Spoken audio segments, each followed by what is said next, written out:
What is up, guys? And in this lecture I'll be showing you how to generate random words using the random words module that we have already installed previously. So to import the random words library, you just have to do from random underscore words import random words. So that imports the library into our Python file.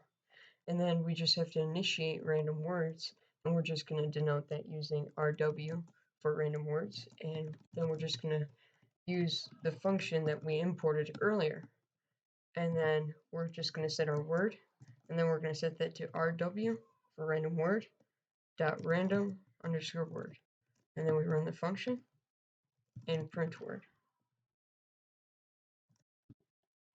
Now once we run our program, we should see that it generates a random word from the dictionary.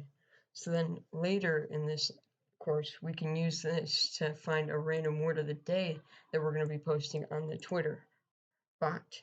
So I hope I see you guys in the next lecture.